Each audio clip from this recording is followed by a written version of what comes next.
La porte arrière claqua violemment. Au milieu de cet espace solennel, une voix ancienne et puissante résonna, faisant sursauter Chiron et ses compagnons. « Conquérirez-vous ou serez-vous sacrifiés ?» Le chef, dont les cheveux blancs étaient tressés avec soin et la peau sombre ornée d'étranges motifs, toisa le groupe d'un regard perçant. Il reprit.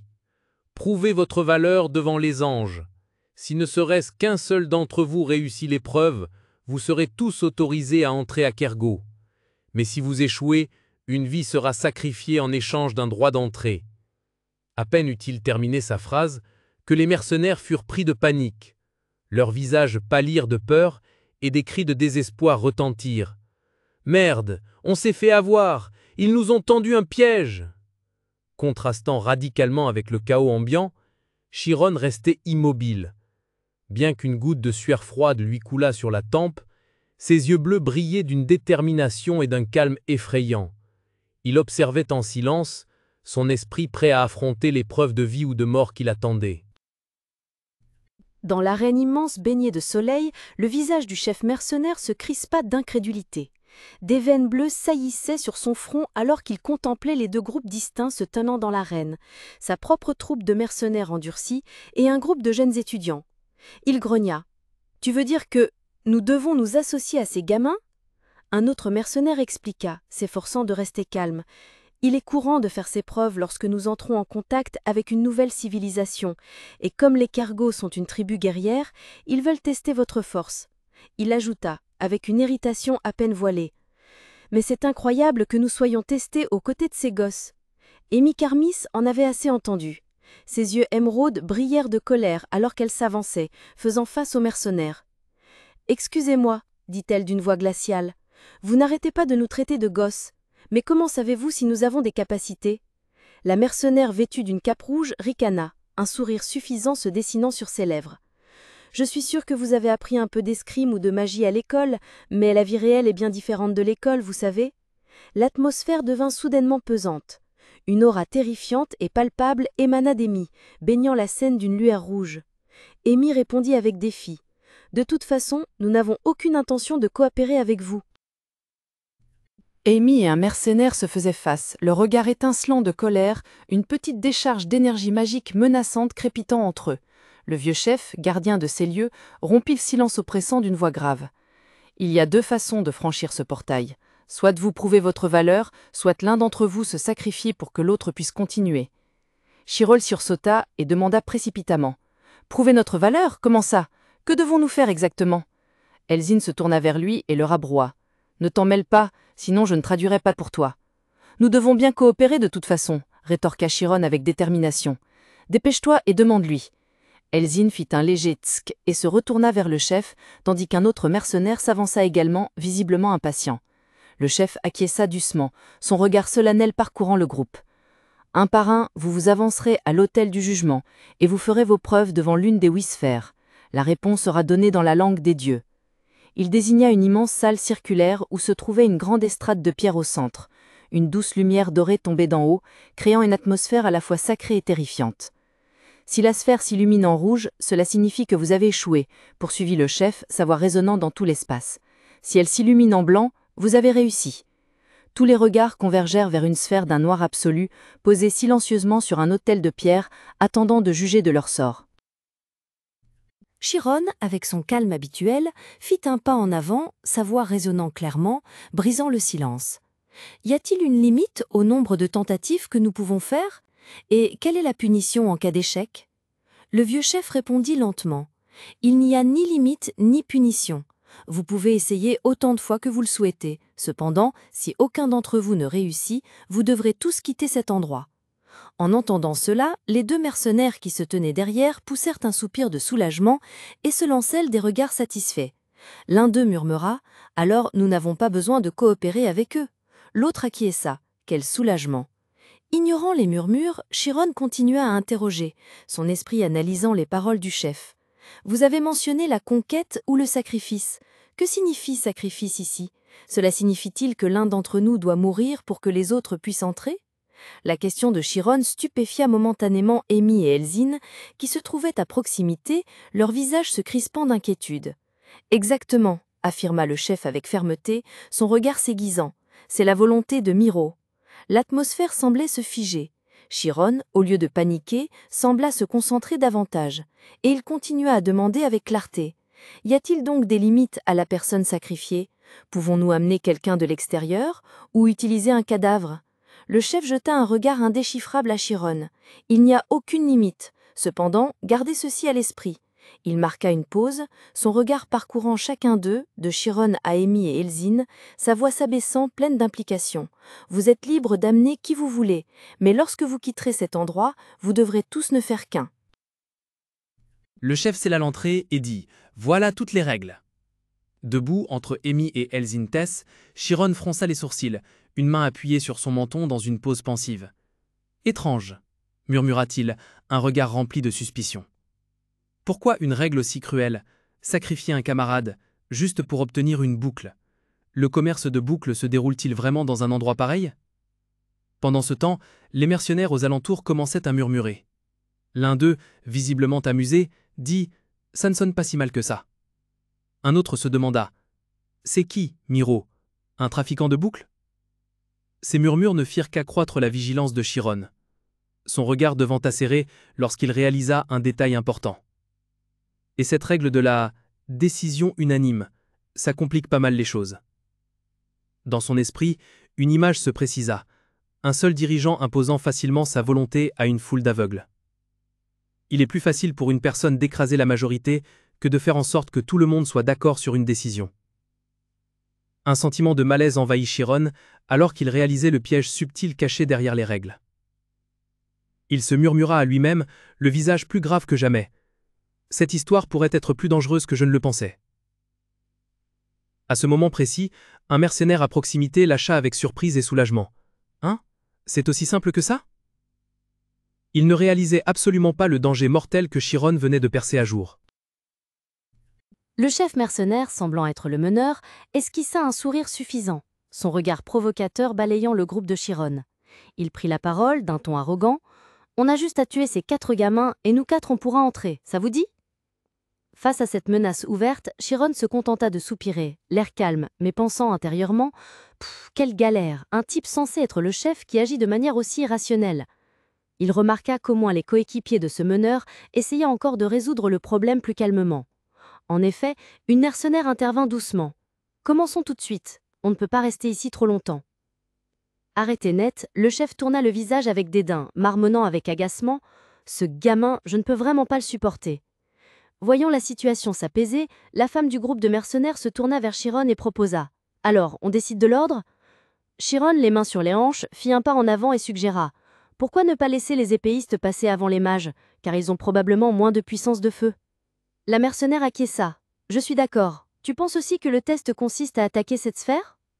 Chiron regarda la sphère noire et mystérieuse au bout de la salle et expliqua clairement. Oui, parce que les cargos sont une tribu de guerriers, et d'après ce que je sais, cette sphère peut absorber une quantité infinie d'énergie. De plus, même la disposition des lieux facilite les attaques contre ces sphères. D'un ton hautain, elle lança en abaissant son regard sur le groupe de Chiron. « J'accepte. » Un sourire narquois étira ses lèvres, manifestement amusée par la situation, puis elle reprit d'un ton mielleux. « Alors, parmi les épéistes, voulez-vous envoyer quelqu'un en premier ?» La provocation flagrante mit en rage un autre mercenaire. Le visage rouge, les veines de ses tempes saillantes, il bouillonnait. Le regard de Chiron hésita un instant avant de se tourner vers son ami proche.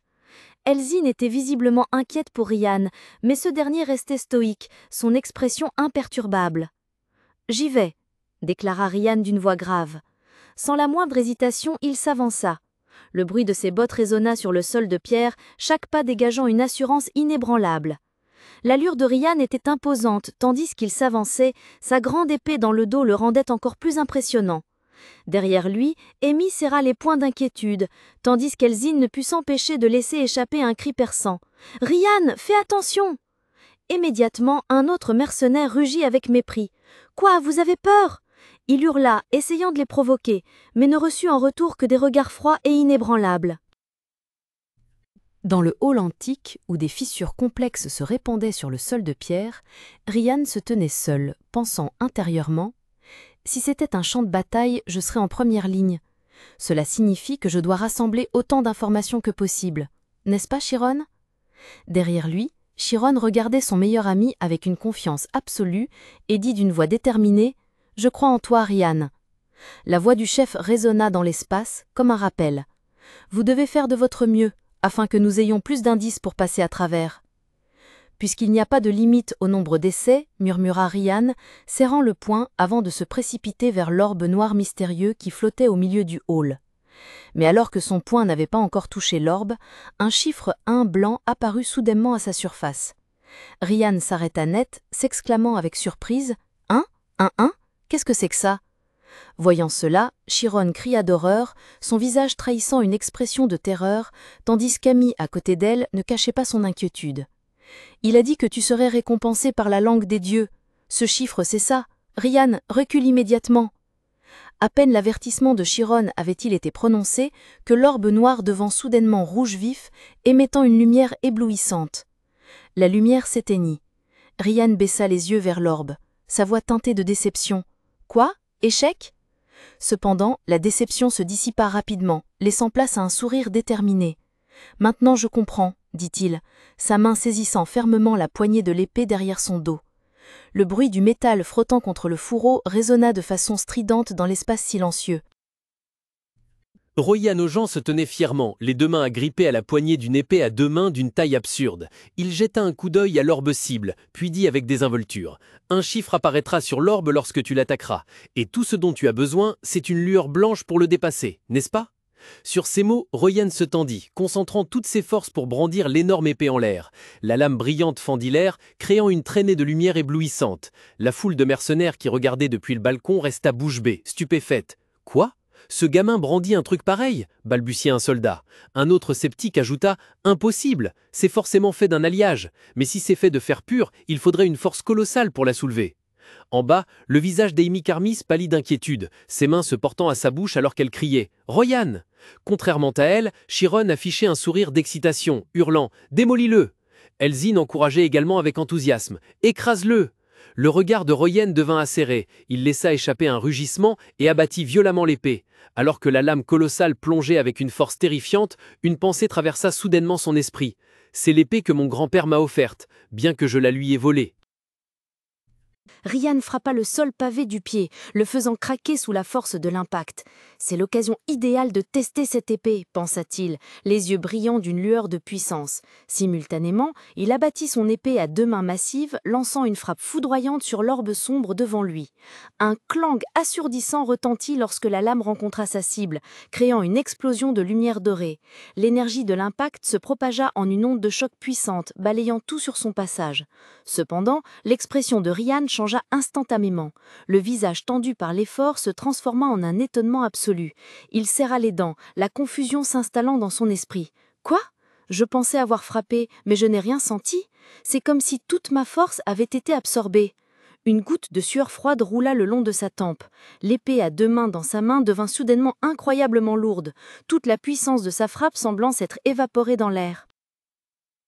Dès que la frappe d'épée de Ryan s'est achevée, le chiffre 241 s'est illuminé sur l'orbe rouge avant qu'un échec glacial ne s'affiche. Ryan écarquilla les yeux, à la fois stupéfait et excité, et se tourna vers son ami, la voix pleine d'enthousiasme. 241 ? Ça veut dire que c'est 241 fois plus puissant qu'un coup de poing. Chiron, je peux réessayer ? Se tenant derrière avec Amy, Elzine s'exclama avec inquiétude. Tes jambes tremblent ! En effet, après son attaque de toutes ses forces, les jambes de Ryan tremblaient sans arrêt et il titubait comme s'il allait tomber. Chiron s'approcha, les yeux brillants d'inquiétude. « Comment tu te sens, ça va ?» Ryan haletait, essayant de rester debout. « Je suppose que ça a absorbé toute ma force. Je pense que je vais bien si je me repose un peu. » En entendant cela, Chiron laissa échapper un soupir de soulagement. « Oh, alors c'est bon. » Il observa l'orbe un moment, puis hocha la tête. « Alors c'est ça ! Le chiffre représente la puissance de l'attaque. » Ryan fit la moue, marmonnant avec irritation. « Tss, si je pouvais utiliser le schéma, j'aurais réussi. » Soudain, un mercenaire costaud à proximité éclata de rire avec arrogance. arrogance, le ton rempli de moquerie. « Bah ha ha, tu ne sais pas comment utiliser le schéma. Je savais que cette épée n'était qu'un alliage. Je vais détruire ça. Regardez et apprenez !» Sur ces mots, le mercenaire, avec un sourire narquois sur les lèvres, s'avança avec assurance vers l'orbe, le visage plein de dédain. Pendant ce temps, Ryan se tenait toujours les bras croisés, le regard imperturbable, marmonnant intérieurement « Je veux réessayer !» Un mercenaire ajouta avec complaisance « Si ce gamin a obtenu 241 points, je devrais en obtenir environ 2000 !» Le grincement strident des chaînes de fer déchira l'air lorsque l'imposant mercenaire fit tournoyer son arme. Le fléau hérissé de pointes, suspendu au bout de la chaîne, dessinait des arcs de cercle mortels, prêts à broyer tout sur son passage. Amy jeta un regard inquiet vers le globe d'obscurité, ses yeux trahissant son appréhension. « Ce type, il… » Elzine garda son calme, ses yeux verts perçants analysant l'adversaire. « Oui, c'est un utilisateur de la matrice de force. Je pense qu'il utilise une arme contondante au lieu d'une épée pour maximiser sa puissance d'impact. » Dans l'arène, le mercenaire rugit sauvagement. « Ouah !» concentrant toute sa force dans sa frappe. Il fit tournoyer le fléau au-dessus de sa tête, créant un tourbillon d'air avant de l'abattre avec une force cataclysmique. Une explosion retentit et le sol se fractura sous la puissance terrifiante de l'attaque. Le mercenaire laissa échapper un rire arrogant, son visage exprimant une joie intense. « Ha ha ha ha ha ! C'était une belle frappe ! Fin !» Soudain, le sourire triomphant se figea sur ses lèvres. Ses mots furent coupés courts, ses yeux s'écarquillèrent, révélant une incrédulité et une confusion totale face au spectacle incroyable qui se déroulait devant lui. Un boom sourd résonna dans l'espace tandis que l'orbe de puissance émettait une lumière rouge éclatante, affichant le chiffre 248. « Qu'est-ce que c'est que ça ?» s'exclama le mercenaire horrifié. Son visage et ceux de ses compagnons se décomposèrent, emplis d'une consternation extrême. Le mercenaire costaud, celui qui venait de frapper, fixa le résultat avec un air furieux. Il rugit de mécontentement. « Je pense que ce truc est cassé. Il n'y a pas moyen que je sois seulement 7 points au-dessus de ce gamin. » À ce moment-là, Elzine s'avança, ses cheveux blonds et soyeux ondulant légèrement. « Tu penses que c'est un jouet ?» dit-elle froidement. « Ton tour est terminé, alors dégage !» Les mercenaires commencèrent à chuchoter entre eux. L'un d'eux murmura « Peut-être que ce n'est pas basé sur la force brute. Il pourrait y avoir autre chose derrière ça. » Il se retourna brusquement, son regard rempli de suspicion et d'hostilité envers Ryan et Amy. Il gronda « Et si ce n'est pas le cas, n'auriez-vous pas menti sur le fait de ne pas pouvoir utiliser schéma ?» L'accusation infondée fit bouillir Ryan de rage, les veines de son front se gonflant. Il hurla « Tu essayes de m'énerver encore plus, c'est ça? Si tu as échoué, tais-toi et regarde mon ami performer. » Elzine Tess se tenait droite, rayonnante de confiance, ses cheveux blonds dorés flottant doucement. Elle contemplait l'immense espace en contrebas où le sol de pierre portait les marques de profondes fissures. Un bruit métallique strident retentit alors qu'elle tirait lentement son épée fine de son fourreau. Elzine ferma les yeux un instant, plongée dans ses pensées. « Je me suis toujours demandé à quel point mon art de l'épée est réellement utile. » Soudain, elle rouvrit les yeux. Ses pupilles vert émeraude brillaient dangereusement. Un sourire belliqueux et excessivement excité se dessina sur ses lèvres tandis qu'elle prenait position, la lame brillante juste devant elle. Ce combat va être amusant. Debout au loin, témoin de toute cette transformation terrifiante, Ryan ne pouvait que transpirer à grosses gouttes, marmonnant anxieusement « Pitié,